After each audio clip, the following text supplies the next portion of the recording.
Selamat pagi, selamat hari Minggu kepada kita semua, kepada para pemirsa dari tayangan ini, dan juga kepada seluruh jemaat GBI Metamorfosa dimanapun juga saudara berada.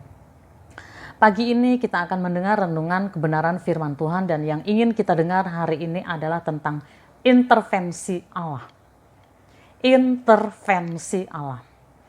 Intervensi dapat diartikan sebagai turut campurnya satu pihak di dalam urusan pihak lain di dalam suatu keadaan dengan menggunakan kekuatan atau kekuasaan. Intervensi bisa berakibat buruk dan bisa berakibat baik tergantung keadaan dan tergantung kepada sikap atau respon kita. Di dalam kitab Kejadian pasalnya yang ke-11 diceritakan tentang intervensi Allah kepada manusia pada masa itu, di mana manusia saat itu bersepakat untuk membangun menara. Dan secara tiba-tiba Allah mengintervensi mereka. Di dalam Kejadian 11 ayat 3, mereka berkata seorang kepada yang lain, "Marilah kita membuat batu bata dan membakarnya baik-baik." Lalu bata itulah dipakai mereka sebagai batu dan tergala-gala sebagai tanah liat. Ayat 4 juga kata mereka, "Marilah kita dirikan bagi kita sebuah kota dengan sebuah menara yang puncaknya sampai ke langit, dan marilah kita cari nama supaya kita jangan terserak ke seluruh bumi." Ayat 8. Demikianlah mereka diserahkan Tuhan dari situ ke seluruh bumi, dan mereka berhenti mendirikan kota itu. Itulah sebabnya sampai sekarang nama kota itu disebut Babel, karena disitulah dikacau balaukan Tuhan bahasa seluruh bumi, dan dari situlah mereka diserahkan Tuhan ke seluruh bumi. Pada saat itu, mengapa Allah tidak setuju dan Allah melakukan intervensi kepada mereka yang hendak membangun menara yang rencananya akan dibangun sampai ke langit? Alasannya adalah karena manusia tidak mengindahkan Allah.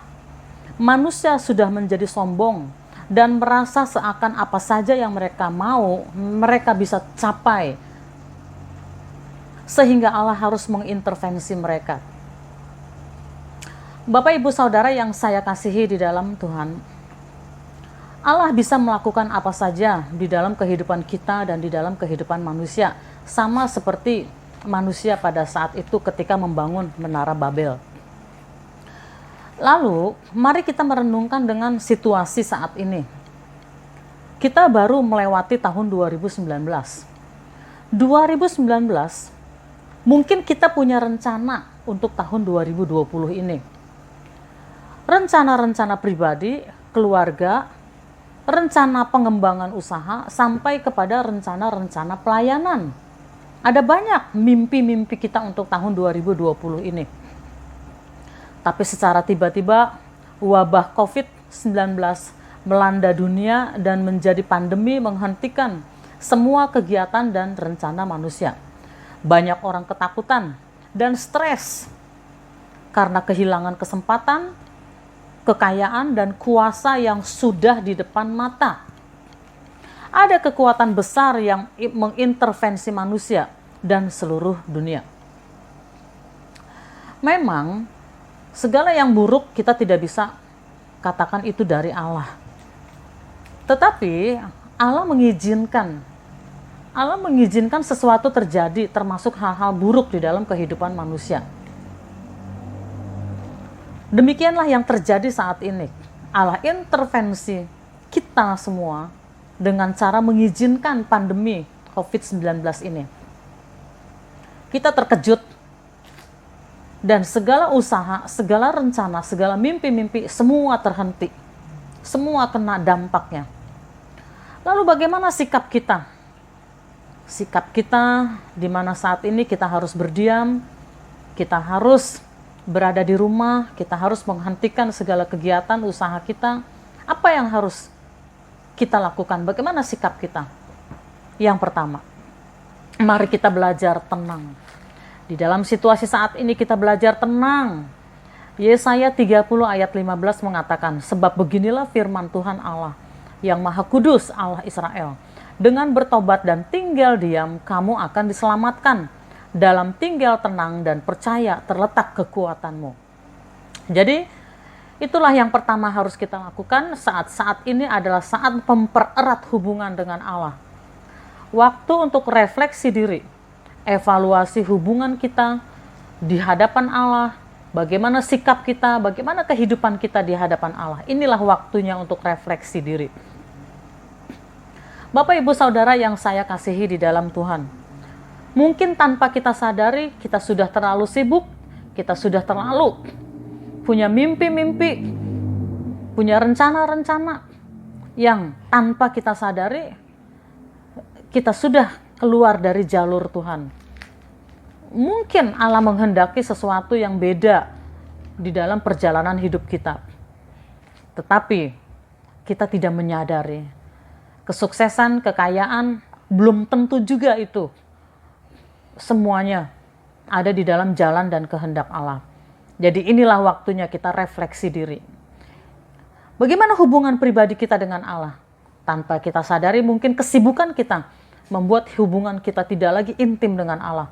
Doa-doa kita, ibadah kita, pelayanan kita mungkin berjalan dengan rutinitas saja, tetapi mungkin kita sudah kehilangan api.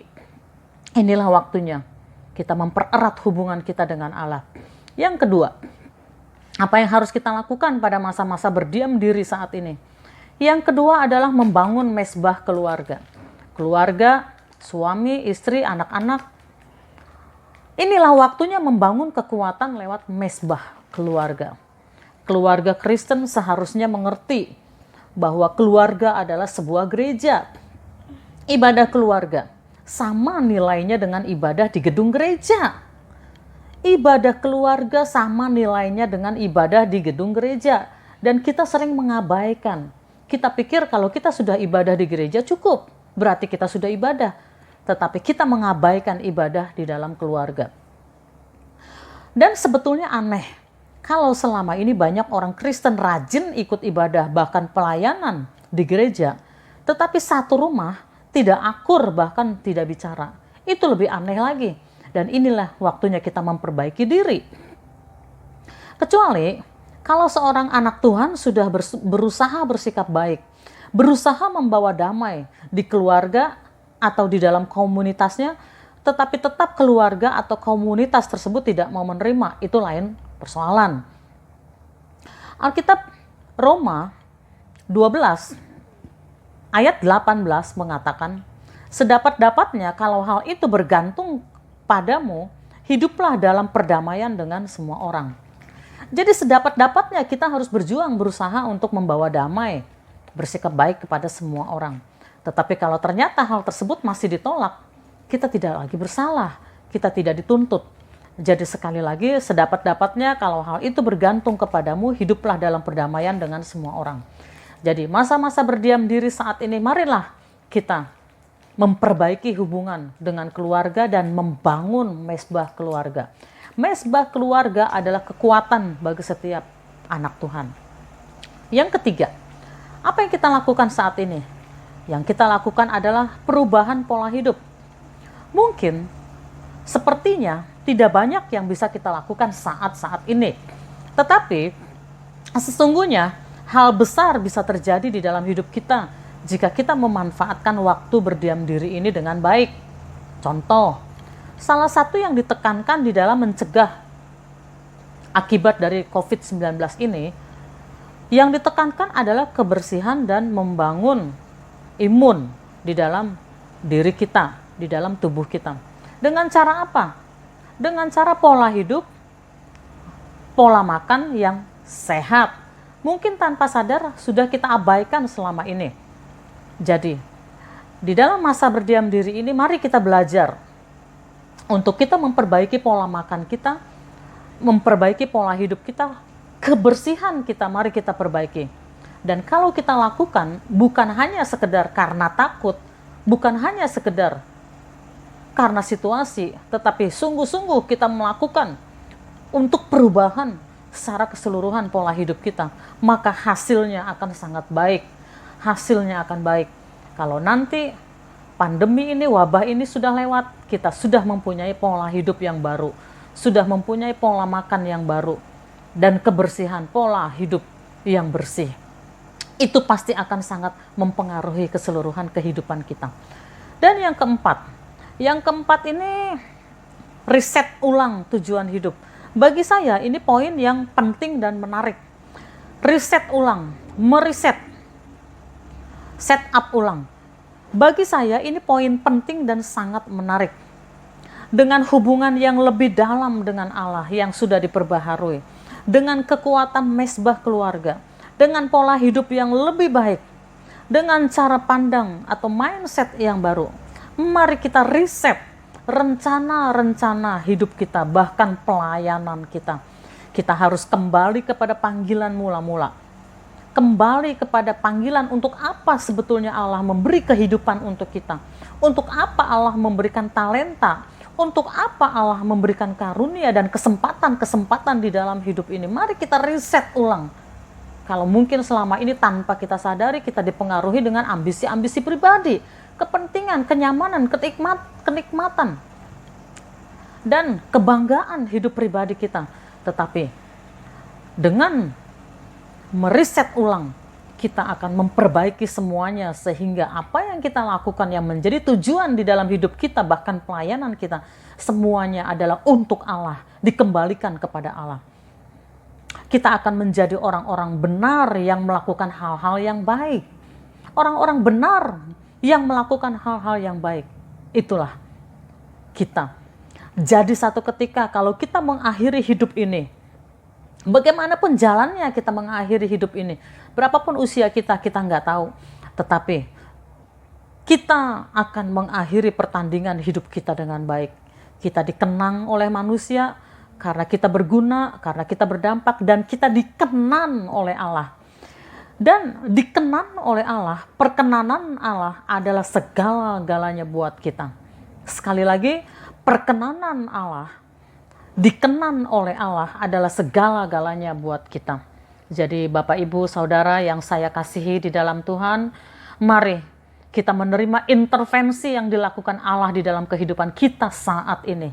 Kita menerima dengan bersyukur dan tidak bersungut-sungut, dan kita lakukan hari-hari ini hal-hal yang baik. Dan hasilnya adalah kita menjadi orang-orang yang dikenan oleh Allah, diperkenan oleh Allah.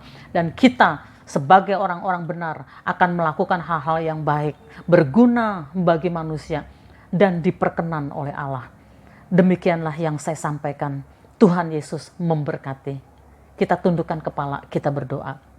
Bapa di surga, di dalam nama Tuhan Yesus, terima kasih Bapa di surga buat firman-Mu. Terima kasih Tuhan kalau Tuhan berkenan untuk intervensi kehidupan kami. Kami bersyukur, kami tidak bersungut-sungut. Kami katakan terima kasih Tuhan. Ada rencana Allah yang besar di dalam hidup kami. Engkau ingin supaya kami lebih intim dengan Tuhan. Engkau ingin supaya kami lebih sungguh lagi di dalam hubungan kami dengan Allah. Engkau ingin supaya kami membangun mesbah keluarga, mengerti apa arti sesungguhnya dari sebuah gereja. Engkau Allah yang mengajarkan kami untuk pola hidup yang lebih baik. Allah yang mengajar kami untuk mempunyai cara pandang, mindset yang lebih baik Tuhan. Engkau Allah yang ingin men-set up ulang tujuan-tujuan hidup kami Bapa, bahkan pelayanan kami. Tolong kami untuk meresponi dengan baik. Tolong kami untuk menyikapi semuanya dengan baik. Tolong kami Bapa, tolong Tuhan, sehingga kami menjadi orang-orang benar yang berbuat baik, yang melakukan hal-hal baik sesuai, seturut dengan panggilan Allah di dalam hidup kami masing-masing. Bapa di surga, kalau ada anak-anak-Mu ya Tuhan yang saat ini sedang mengalami kesulitan atau kekurangan Tuhan akibat dari wabah COVID-19 saat ini, Bapak tolong Tuhan, jamah Tuhan, tolong Tuhan, Kau Allah yang menolong, yang memberikan pertolongan dengan cara-Mu pada waktu-Mu Tuhan, untuk anak-anak-Mu Tuhan yang mungkin Tuhan saat ini mengalami ya Tuhan kesehatannya terganggu Tuhan, bahkan Tuhan mengalami Tuhan akibat Tuhan dari COVID ya Tuhan 19 ini. Bapak sembuhkan dengan cara-Mu Tuhan, berikan mujizat-Mu ya Tuhan. Tolong Bapak, tolong Tuhan, intervensi-Mu bagi kami adalah baik Tuhan. Sembuhkan Bapak, sembuhkan Bapak. Kami juga berdoa Tuhan untuk bangsa kami, negara kami Tuhan, agar kami sungguh-sungguh mencari Allah. Setiap orang, setiap pribadi mencari Allah. Kami juga berdoa buat pemerintah kami Bapak, khususnya Tuhan Presiden Tuhan Jokowi ya Tuhan, Kau Allah yang memberikan hikmat yang khusus, Allah yang memberikan kesehatan, perlindungan, Allah yang menolong ya Tuhan, supaya Tuhan beliau Tuhan bisa Tuhan memimpin kami ya Tuhan untuk keluar dari masalah ini Bapak. Terima kasih Bapak, terima kasih, di dalam nama Tuhan Yesus kami berdoa, kami mengucap syukur, dalam nama Tuhan Yesus kami berdoa. Amin.